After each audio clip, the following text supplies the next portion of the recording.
What's up, everybody? Welcome back to another deep space sci-fi horror tale, and I hope you're enjoying these stories and ready for some creepy, cosmic chills. As always, I love reading your comments, so leave them below. Let me know what you think, give suggestions, or just say hi. And don't forget to like the video and subscribe if you haven't yet. And remember to laugh a little, it's good for the soul. When you're done here, be sure to check out my other scary stories. I've got a ton of terrifying tales to give you goosebumps. Alright, let's get this sci-fi nightmare started. Get ready for some creepy, otherworldly thrills.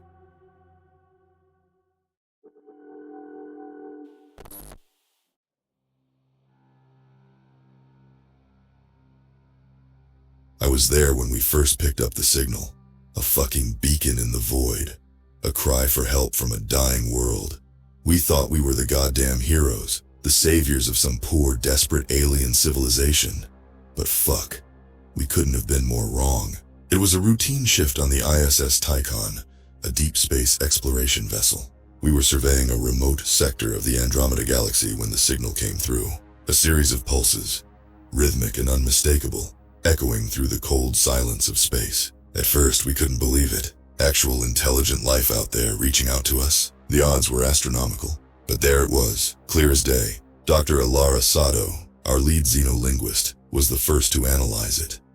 She spent hours hunched over her console, eyes darting back and forth as she tried to decode the message.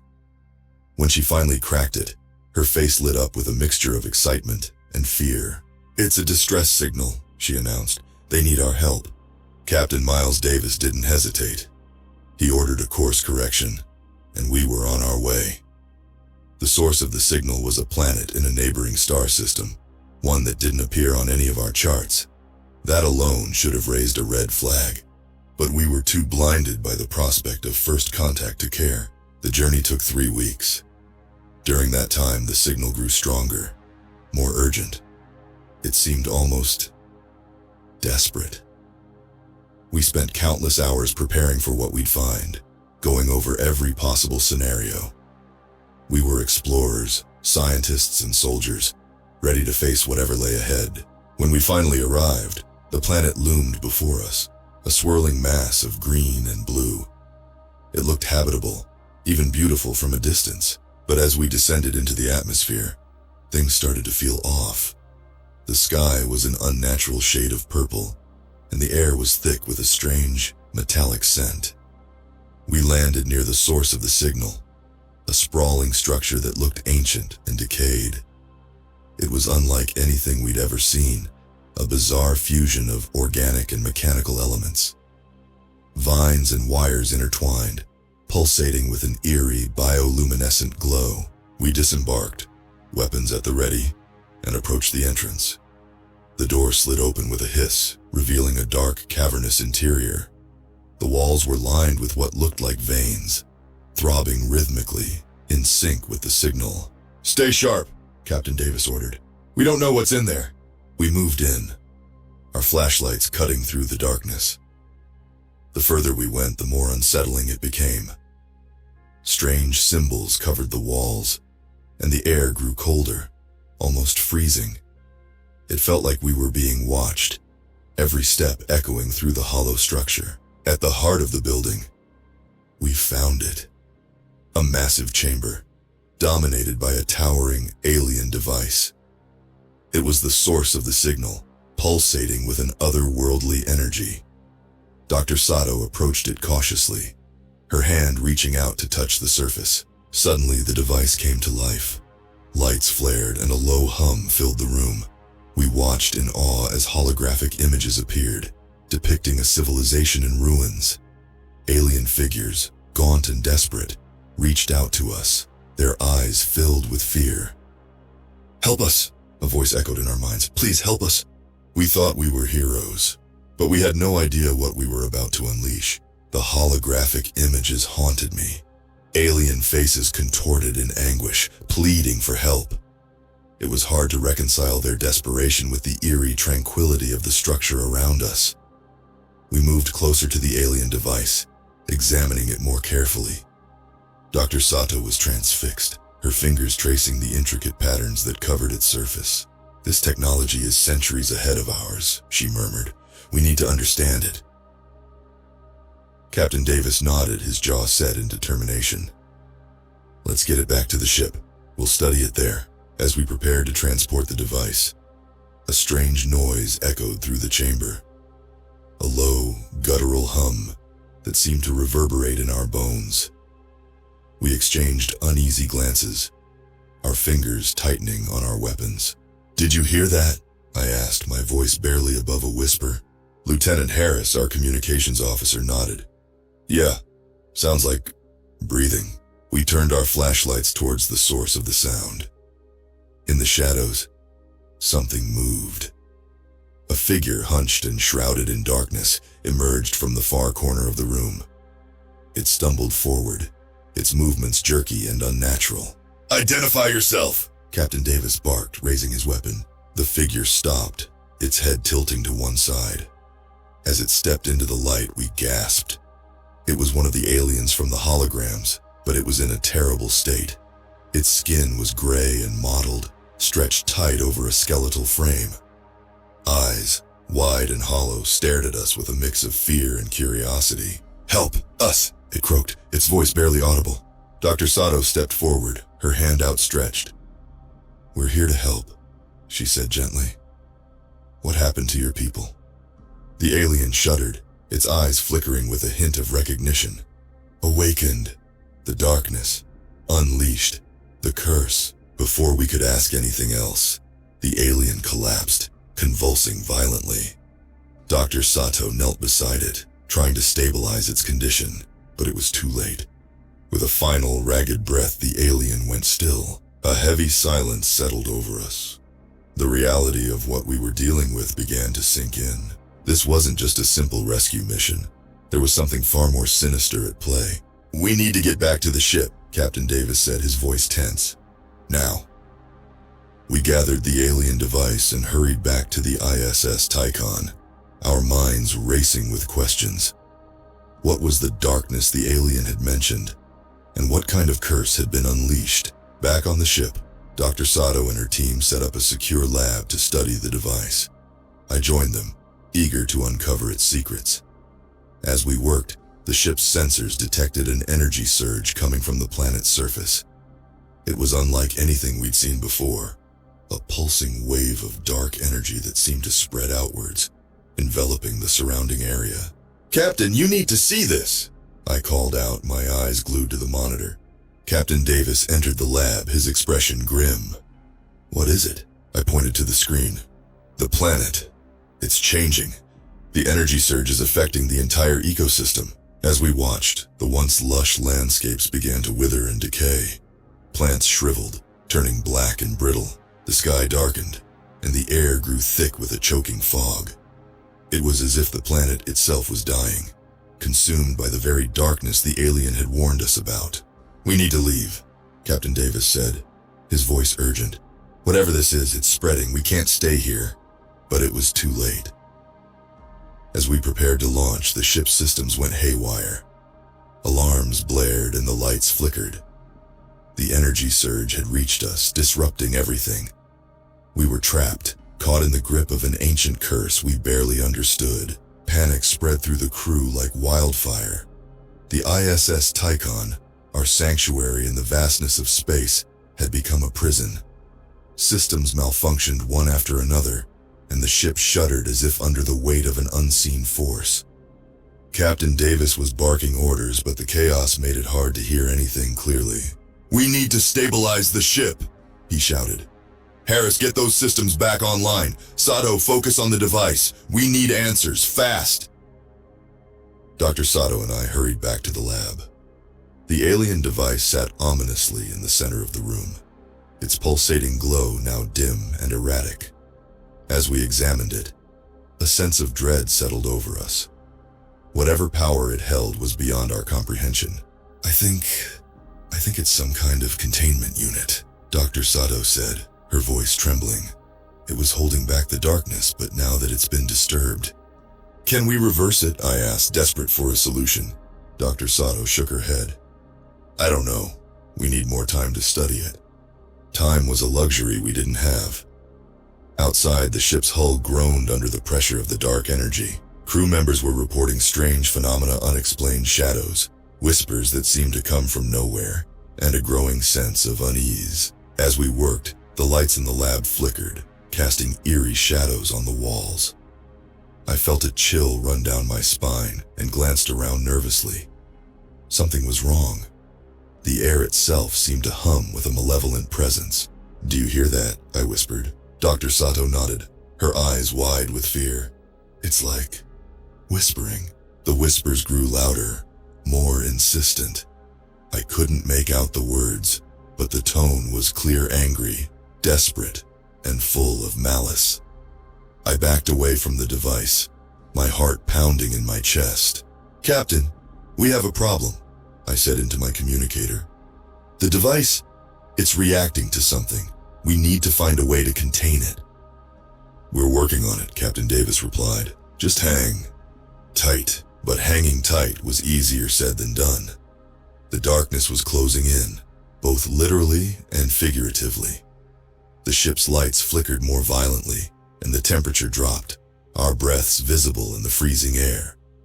The sense of being watched intensified, and I could feel unseen eyes boring into me. Suddenly, the lab door slammed shut with a deafening bang. Dr. Sato and I jumped, turning to see a shadowy figure standing just outside the glass. It was tall, impossibly thin, and its eyes glowed with a sickly green light. "What the hell is that?" I gasped. The figure moved closer, its form shifting and flickering like a glitching hologram. The whispers grew louder, almost deafening. Dr. Sato grabbed my arm, her grip tight with fear. "We need to get out of here," she said urgently. We backed away from the door, but there was nowhere to go. The figure reached out, its hand passing through the glass as if it wasn't there. I felt a cold, clammy touch on my skin, and recoiled in horror. "Help us!" the figure rasped, its voice a twisted echo of the alien's plea. I felt a surge of terror and anger. "We tried to help you," I shouted. "We didn't know." The figure's eyes flared, and the whispers turned into a cacophony of screams. I clutched my head, the noise unbearable. Dr. Sato was doing the same, her face contorted in pain. Just when I thought I couldn't take it anymore, the lab's emergency lights activated, bathing the room in a harsh red glow. The figure vanished, and the whispers ceased. We collapsed to the floor, gasping for breath. Captain Davis's voice crackled over the intercom. "All hands, prepare for immediate evacuation. We're abandoning ship." We stumbled to our feet, the urgency of his command cutting through our fear. As we made our way to the escape pods, the ship continued to groan and shudder. The darkness was relentless, an unstoppable force that threatened to consume us all. The corridors of the ISS Tychon were a nightmarish maze of flickering lights and shadowy figures. Every step felt like wading through thick, suffocating air. Dr. Sato and I hurried towards the escape pods, the distant sounds of the ship's disintegration echoing around us. "Keep moving!" I urged, gripping her arm to steady her. We rounded a corner and nearly collided with Lieutenant Harris. His face was pale, eyes wide with terror. "The pods are just ahead," he gasped. "But something's wrong. They won't launch." Panic gripped me. "What do you mean? They have to launch?" Harris shook his head, his voice trembling. "The darkness. It's interfering with the systems. We need to find another way." Captain Davis's voice came over the intercom again, more urgent this time. "All crew, this is your captain. The ship's core is unstable. We have minutes before it goes critical. Find a way off now." Dr. Sato glanced at me, her eyes filled with determination. "We need to disable the device. It's the source of all this." "But how?" I asked. "We barely understand how it works." She took a deep breath. "We don't have a choice. It's either that or we all die here." With no better plan, we made our way back to the lab. The ship was in worse shape than before, the walls warping and cracking as the dark energy surged through it. Shadows flitted at the edges of my vision, whispering voices urging me to give in to despair. When we reached the lab, the device was pulsing erratically, its light flickering like a dying heartbeat. Dr. Sato approached it cautiously, her fingers dancing over the alien symbols. I think we need to overload it, she said. If we can push it beyond its limits, maybe we can shut it down. I nodded, trying to steady my shaking hands. What do you need me to do? There's a control panel on the other side. We need to synchronize our efforts. On my mark, increase the power output to maximum. I moved to the panel, my heart pounding. Ready, Dr. Sato counted down. 3, 2, 1, now. We activated the controls simultaneously. The device whined in protest, its pulsating glow intensifying. The room trembled, and the shadows recoiled, the whispers turning to screams of rage. It's working, Dr. Sato shouted. Keep going! The device's light grew blinding, a searing beacon in the darkness. I felt a surge of hope, but it was short-lived. The ship's alarms blared, warning of imminent core failure. We're out of time, Harris yelled from the doorway. We need to go now! Dr. Sato and I exchanged a desperate look. Just a little longer, she urged. We can do this. But the ship had other plans. A violent shudder knocked us off our feet, and the device emitted a high-pitched whine. The walls cracked, and a wave of dark energy surged towards us. Abort! I screamed. It's too late! Dr. Sato hesitated, then slammed her fist on the control panel. The device powered down, its light fading to nothing. But the darkness didn't dissipate. It swirled around us, angry and vengeful. Run! I shouted, grabbing Dr. Sato and pulling her towards the door. We sprinted down the corridor, the ship disintegrating around us. Harris led the way, his flashlight cutting through the gloom. The escape pods came into view, and hope flared briefly in my chest. We clambered into the nearest pod, Harris frantically working the controls. Come on, he muttered. Launch, damn it! The pod shuddered, then finally detached from the ship. We were thrown back into our seats as it rocketed away, the ISS Tychon shrinking in the viewport. I watched in horror as the ship was consumed by a massive explosion, a final desperate cry of a vessel pushed beyond its limits. The shockwave rocked our pod, but we were safe for now. Dr. Sato slumped in her seat, tears streaming down her face. We failed, she whispered. We couldn't save them. I placed a hand on her shoulder, my own eyes wet with unshed tears. But we survived, and we'll make sure their sacrifice wasn't in vain. As we drifted through the void, the darkness receding, I couldn't shake the feeling that we hadn't seen the last of it. Something ancient and malevolent had been awakened, and it was only a matter of time before it found us again. Days turned into weeks as we drifted through space. Our escape pod, though a lifeline, offered little in terms of comfort or resources. The ISS Tychon's destruction left us with minimal supplies and no clear destination. The vast emptiness of space pressed down on us, a constant reminder of our precarious situation. Dr. Sato and Lieutenant Harris did their best to keep morale up. They took turns monitoring the pod's systems, ensuring we stayed on course for the nearest potential rescue point, a distant outpost we could only hope was still operational. I spent most of my time staring out the viewport, the events on the Tychon replaying endlessly in my mind. We have to keep moving forward, Dr. Sato would say, her voice firm yet gentle. We owe it to those who didn't make it.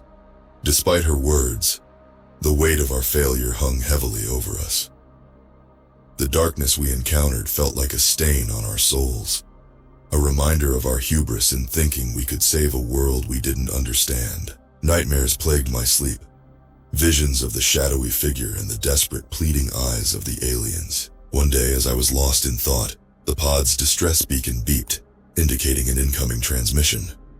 Harris scrambled to the console, his eyes widening in disbelief. It's a ship, he exclaimed. They're responding to our distress signal. Hope surged through us. The transmission crackled, and a voice came through, distorted but clear enough to understand. This is Captain Reynolds of the ESV Horizon. We've received your distress signal and are en route to your location. Hold tight. Help is on the way. Relief washed over us. We exchanged smiles, the first genuine ones since the Tycon. As the horizon drew closer, the weight on my chest lightened slightly. Maybe, just maybe, we could put this nightmare behind us. The horizon docked with our pod, and we were greeted by a team of medics and engineers. Captain Reynolds, a stern yet kind woman with a no-nonsense demeanor, personally welcomed us aboard. "You've been through hell," she said, her eyes scanning our weary faces. "We'll get you back to safety. Rest assured, you're in good hands now." As we settled into the horizon, the crew treated us with a mixture of curiosity and sympathy. We were given quarters, fresh clothes, and most importantly, the promise of a future beyond the cold vacuum of space. But even as we began to relax, a sense of unease lingered. I couldn't shake the feeling that something was watching us, waiting for the right moment to strike. The nightmares continued, more vivid and terrifying than before. One night I woke with a start, drenched in sweat. The shadows in my room seemed to move, whispering in the same malevolent tones I heard on the Tycon. I stumbled out of bed, heart pounding, and made my way to the bridge. Captain Reynolds was there, her face illuminated by the soft glow of the control panels. She looked up as I approached, concern etched on her features. "Can't sleep?" she asked. I shook my head. "The nightmares, and they won't stop." She sighed, nodding in understanding. "You're not the only one. Dr. Sato and Harris have been experiencing them too. We're trying to figure out if it's some kind of residual effect from the device." "What if it's more than that?" I asked, my voice trembling. "What if the darkness followed us?" Reynolds didn't dismiss my fears. Instead, she leaned back in her chair, deep in thought. "We'll have our scientists look into it. In the meantime, try to get some rest. We're not alone in this." I nodded, grateful for her support. But the fear remained. As I returned to my quarters, I couldn't shake the feeling that we had brought something back with us. Something that thrived in the shadows and fed on our fear. The horizon might have rescued us from the immediate danger, but the true horror was far from over. The darkness was patient, and it was only a matter of time before it revealed its true nature. Days aboard the ESV Horizon passed with a tense, uneasy peace. The nightmares persisted, gnawing at the edges of our sanity. Captain Reynolds and her crew did their best to provide support, but the pervasive sense of dread was impossible to ignore. Dr. Sato and Lieutenant Harris spent hours in the ship's lab, collaborating with the Horizon scientists to understand the nature of the dark energy. I often joined them, hoping to find answers, but our efforts seemed futile.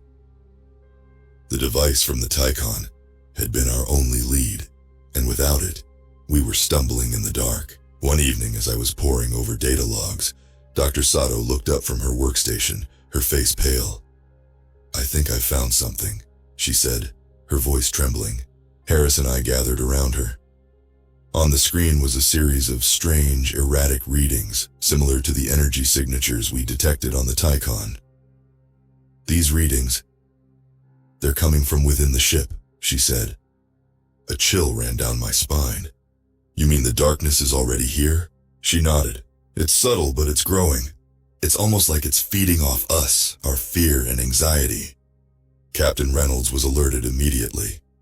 She ordered a ship-wide lockdown, isolating sections and scanning for anomalies. The crew was on edge, whispers of the Tycon's fate spreading like wildfire. As we scoured the ship for signs of the dark energy, strange occurrences became more frequent. Crew members reported seeing shadowy figures, hearing whispers in the corridors, and experiencing sudden, inexplicable cold. The darkness was no longer a distant memory. It was a living, breathing presence aboard the Horizon. One night, as I was making my rounds, I heard a faint sobbing coming from the med bay. I approached cautiously, my flashlight cutting through the dimly lit hallways. The sobbing grew louder, more desperate. I stepped into the med bay, my heart racing.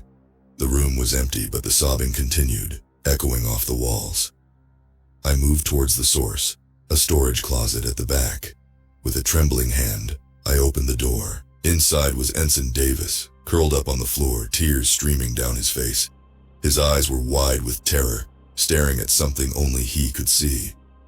"They won't leave me alone," he whispered, his voice hoarse. "The shadows. They're everywhere." I helped him to his feet, my mind racing. If the darkness had infiltrated the crew's minds, we were in more danger than we realized. I reported the incident to Captain Reynolds, who ordered increased security and surveillance. But it wasn't enough. The darkness was cunning, exploiting our weaknesses and sowing discord among us. Crew members turned on each other, paranoia and fear driving them to the brink. The horizon, once a bastion of hope, had become a battleground. One day, Dr. Sato called an emergency meeting in the lab.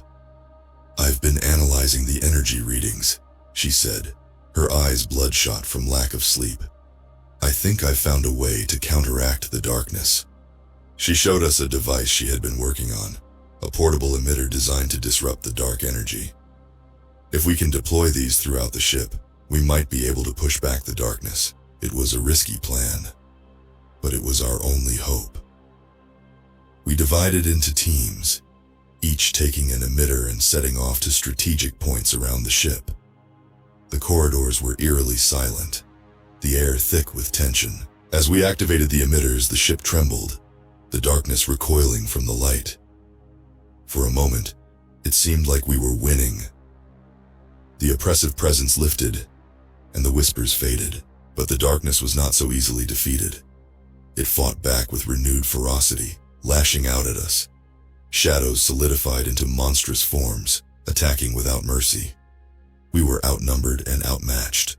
Our only advantage, the emitter's light. In the chaos, we lost people, good people.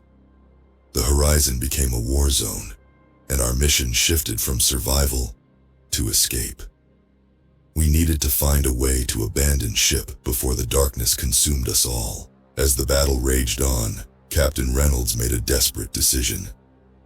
"Set the ship's core to overload," she ordered. "We can't let this darkness spread.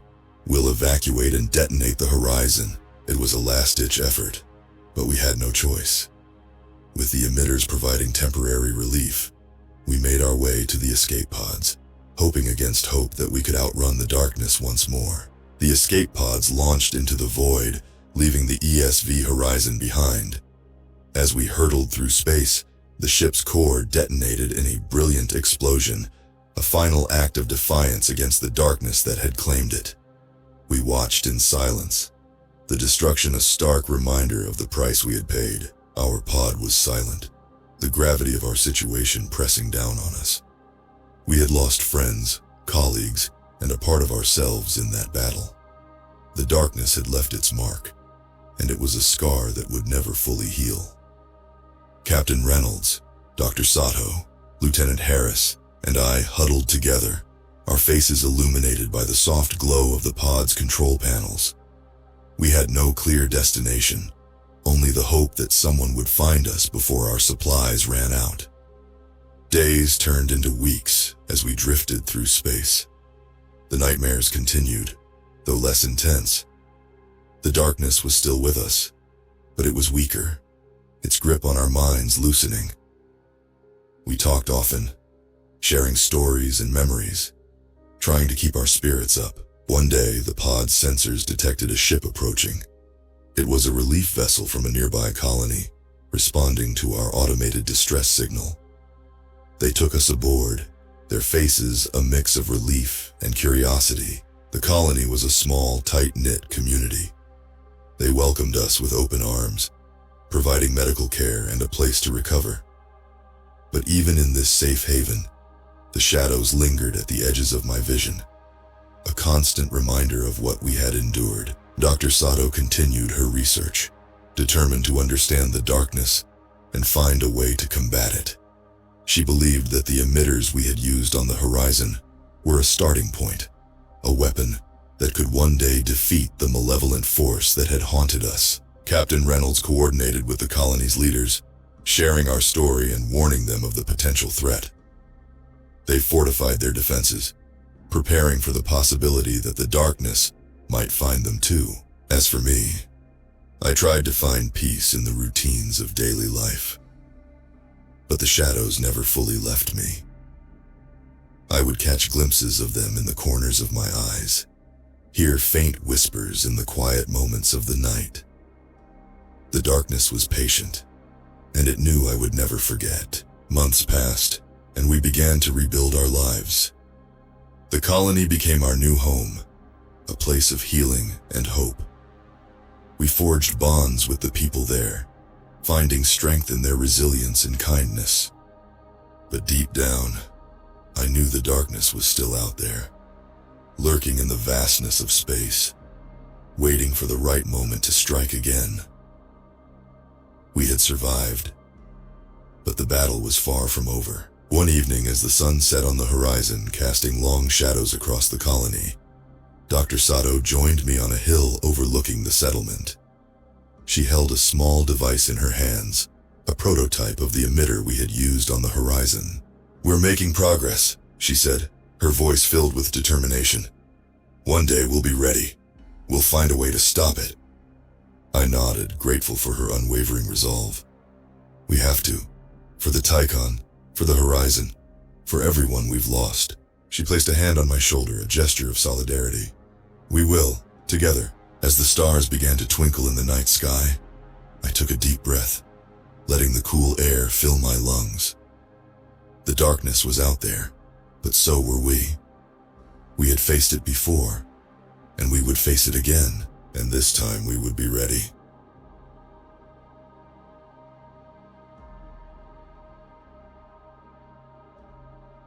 My name is Dr. Algernon Blackwood.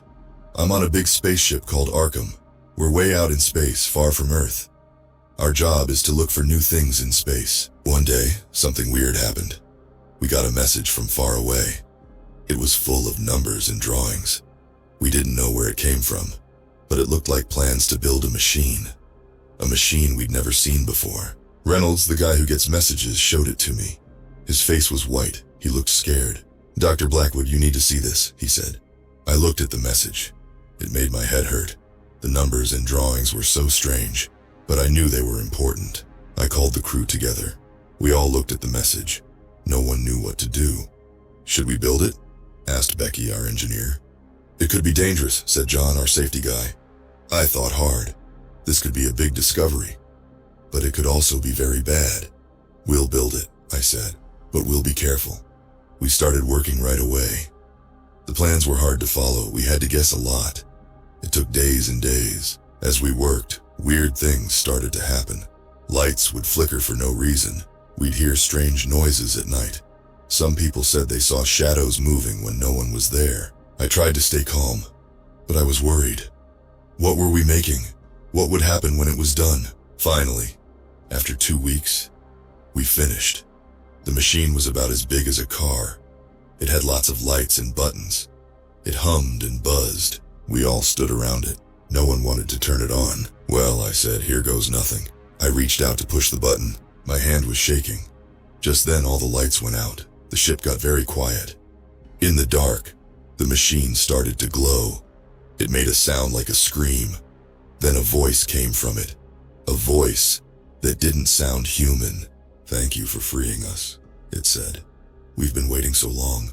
The glow got brighter. I felt like I was falling. Then everything went black. When I woke up, things were different. The ship felt wrong, and that was just the start of our troubles. I woke up on the floor. My head hurt bad. The ship was dark. Only the machine glowed. I got up slow. Something felt wrong. The air smelled funny, like old meat. "Hello?" I called. No one answered. I walked to the bridge. My legs felt heavy. The halls looked different. The walls seemed to move. On the bridge, I found Becky. She was looking out the big window. "Becky?" I said. She turned. I almost screamed. Her face was wrong. Her eyes were too big. Her mouth was full of sharp teeth. "Dr. Blackwood," she said, but her voice was all wrong too. It sounded like many voices at once. "What happened to you?" I asked. I was shaking. She smiled. "It was scary. We've been changed, made better. You will be too." I ran. I didn't know where to go. The ship felt like a maze now. I found a small room and locked the door. I was breathing hard. Sweat ran down my face. What happened to Becky? What did she mean by we? I heard noises outside, scratching, heavy breathing, footsteps that didn't sound human. "Doctor," a voice called. It was John, but not John.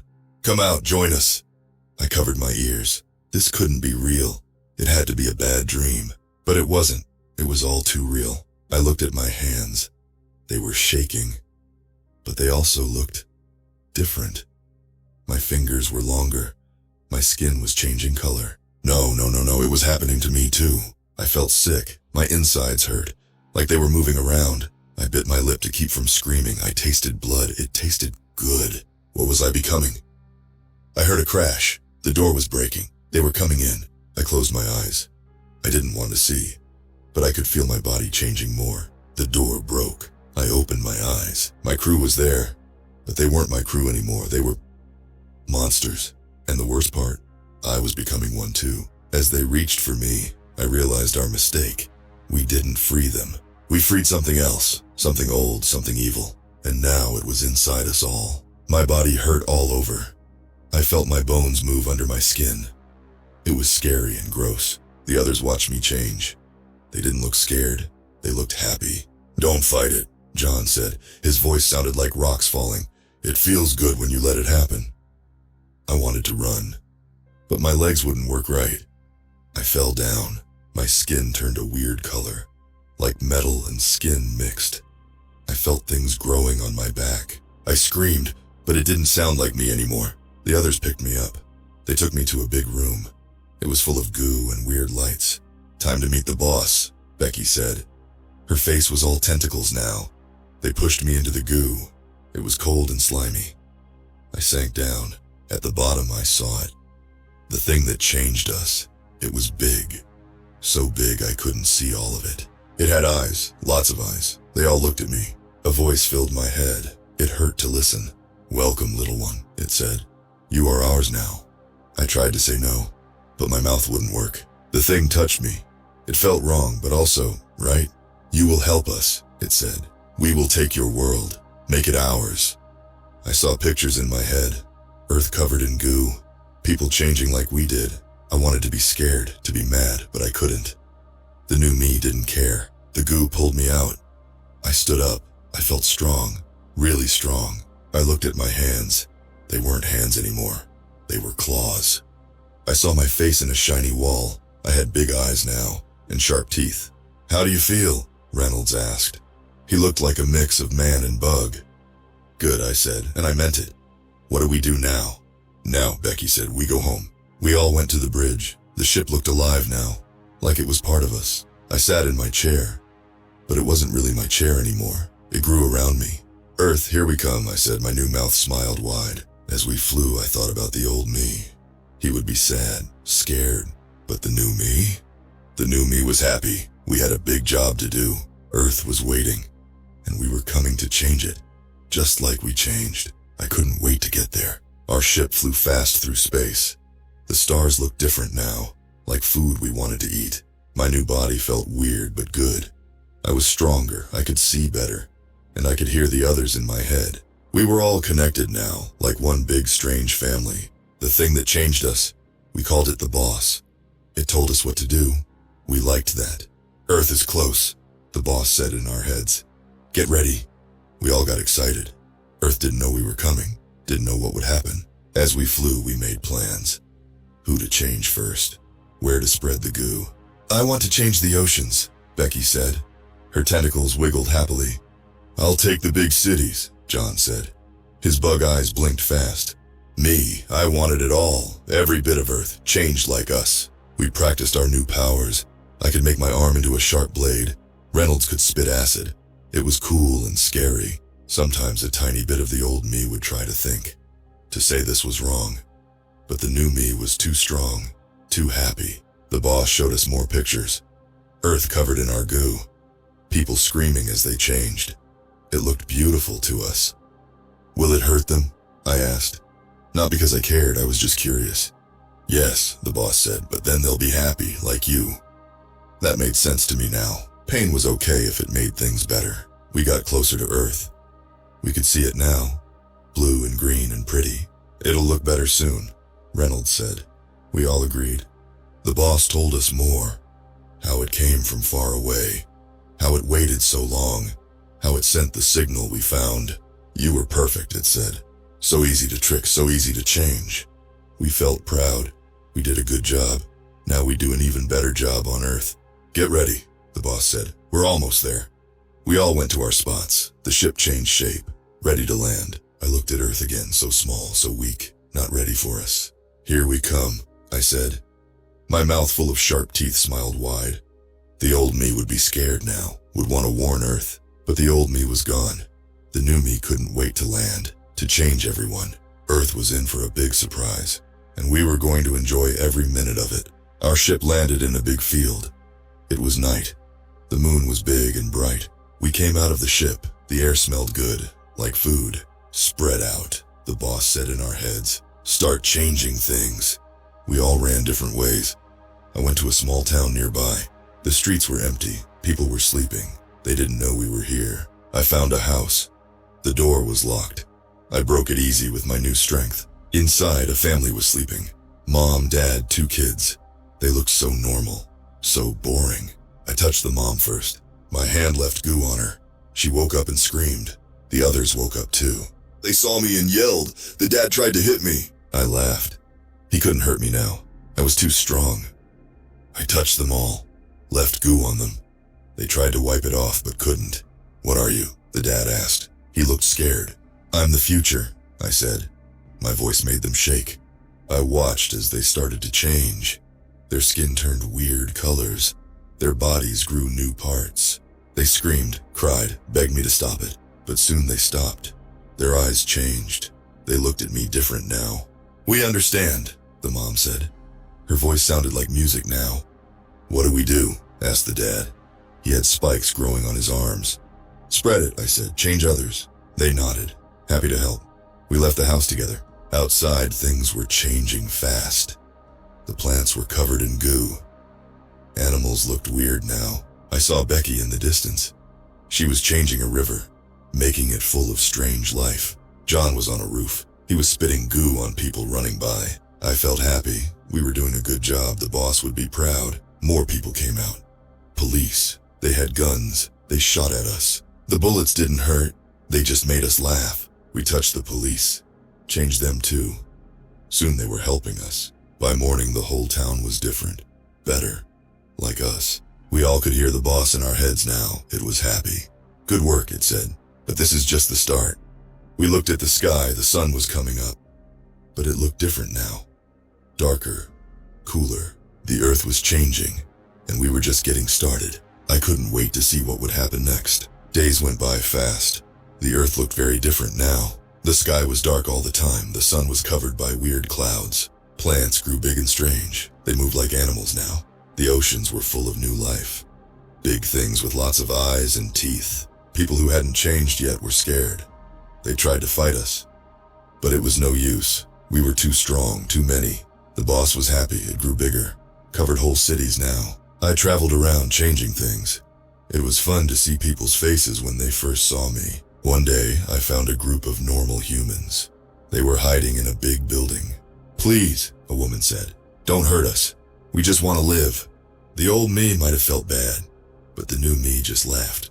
You will live, I said, a better life, like mine. I let out a cloud of goo. They all breathed it in. They fell down, shaking, screaming, changing. When they got up, they were like me, happy, strong, better. Thank you, they all said.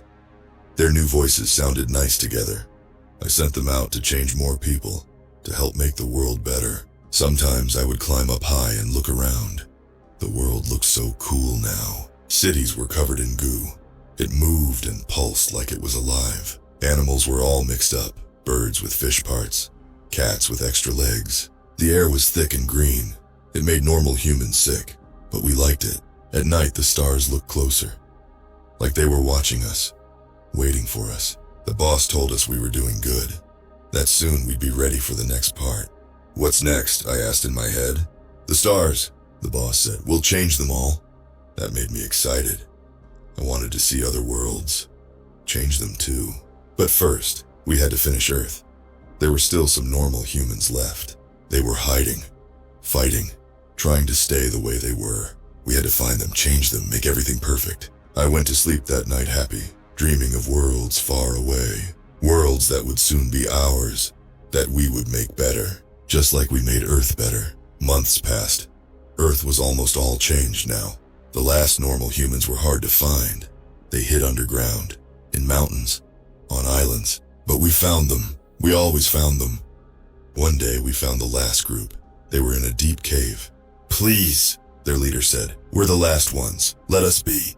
For a second I felt weird, like the old me was trying to think. But the boss pushed that feeling away. "It's time," it said in our heads. "Change them all." We filled the cave with goo. The humans tried to run, to fight, but they couldn't. I watched as they changed. Their screams turned to happy sounds. When it was done, the whole Earth was like us. No normal humans left. The boss was so big now. It covered most of the land. Its many eyes looked at the sky. "Now," it said, "we go to the stars." Our ship grew bigger, big enough for all of us. We all got on board. Earth looked strange as we flew away. It was all green and purple now, moving like it was alive.